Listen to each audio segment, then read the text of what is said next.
উত্তপ্ত পৰিস্থিতিৰ সৃষ্টি হৈছে। এখন বিদ্যালয়ত অভিভাৱকসকলে উত্তপ্ত পৰিস্থিতিৰ সৃষ্টি কৰিছে কিয়নো বিদ্যালয়খনৰ 43 গৰাকী শিক্ষাৰ্থীৰ বিপৰীতে মাত্ৰ 3 গৰাকী শিক্ষাৰ্থীয়ে মেট্ৰিকত উত্তীৰ্ণ হৈছিল আৰু তাৰ পাছতে শিক্ষকৰ বিৰুদ্ধে তীব্ৰ ক্ষোভ উজাৰ দিছে অভিভাৱকসকলে। সংখ্যালঘু এলেকাত মেট্ৰিকৰ ফলাফল বেয়া হোৱা দেখিবলৈ পোৱা গৈছে। আমি লৈ আহিছো এটা বিশেষ খবৰ। শনিবাৰৰ দিনটোত যেহেতু মেট্ৰিকৰ ফলাফল ঘোষণা কৰা হৈছিল আৰু সংখ্যালঘু এলেকাত মেট্ৰিকত বিদ্যালয়ৰ দুৰ্বল ফলাফল দেখিবলৈ পোৱা গৈছে। মাত্ৰ 3 গৰাকী শিক্ষাৰ্থীয়ে উত্তীৰ্ণ হৈছে মেট্ৰিক পৰীক্ষাত। তাৰ পাছতে উত্তপ্ত পৰিস্থিতিৰ সৃষ্টি হৈছে। অভিভাৱকসকলে উত্তপ্ত পৰিস্থিতিৰ সৃষ্টি কৰিছে। মেট্ৰিকৰ পৰীক্ষাৰ ফলাফলক লৈ ক্ষুণ্ণ হৈ পৰিছে অভিভাৱকসকল। শিক্ষকৰ বিৰুদ্ধে ক্ষোভ উজাৰিছে অভিভাৱকে।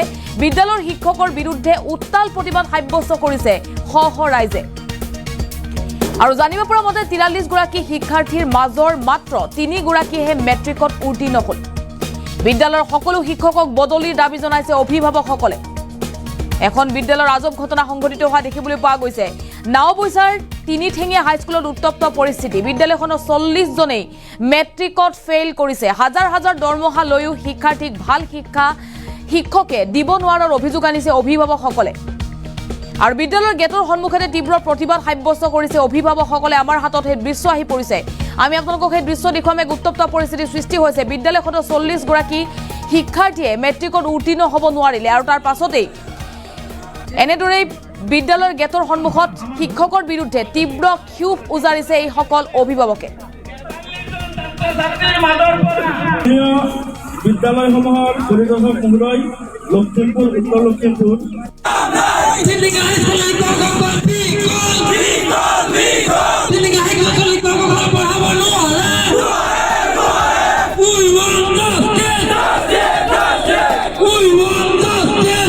আৰু আমি সেই দৃশ্য দেখুৱাইছো। এয়া নাওবৈচাৰ তিনিঠেঙীয়া হাইস্কুলৰ দৃশ্য।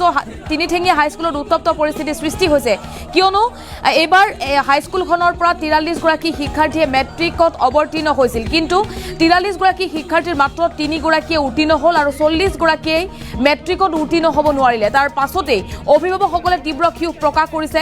মেট্ৰিকৰ দুৰ্বল ফলাফলক লৈ এবাৰ সংখ্যালঘু এলেকাত গৰজি উঠিছে অভিভাৱকসকলে। এই মুহূৰ্তত আমাৰ হাতত মন্তব্য আছে, মন্তব্য শুনক।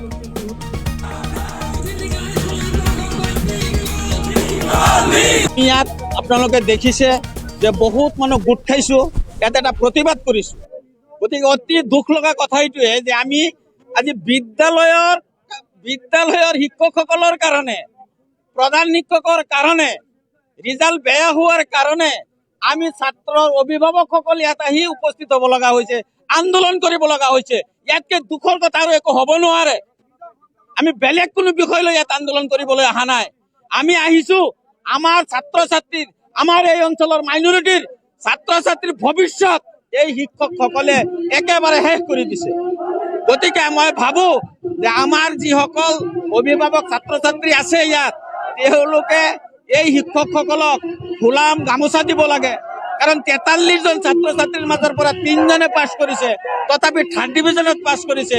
তেওঁবিলাকক মিষ্টি খুৱাব লাগে, ফুলাম গামোচাৰে আদৰিব লাগে এনেকুৱা শিক্ষকসকলক।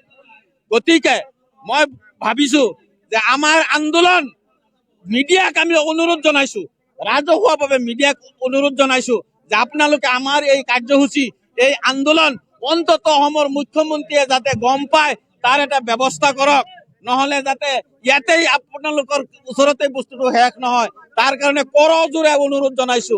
কাৰণ আমি আন্দোলনবোৰ তাত নাযায়। গুণগত শিক্ষাৰ কাৰণে গুণোৎসৱৰ ব্যৱস্থা কৰিছে চৰকাৰে। গুণোৎসৱত কি আছিল? যোৱাবাৰৰ যিটো গুণোৎসৱ হৈছিলে, গুণোৎসৱ অসমৰ ভিতৰত আটাইতকৈ বেয়া তিনিঠেঙীয়া হাইস্কুলৰ ডি গ্ৰেড পাইছিলে। গতিকে আমাৰ বহুত আক্ষেপ আছে, আমাৰ আবেগ আছে। আমাৰ ছাত্ৰ ছাত্ৰীৰ ভৱিষ্যতৰ কথা চিন্তা কৰি আমি ৰাজপথত ওলাই আহিছো, যাতে যি হল আগলৈ যাতে আৰু এনেকুৱা নহয়। তাৰ কাৰণে চৰকাৰে ভাল এক্সপিৰিয়েঞ্চ থকা শিক্ষক দিয়ক আমাক, আমাৰ ল'ৰা ছোৱালীখিনি শিক্ষিত হওক, এই আমাৰ অনুৰোধ।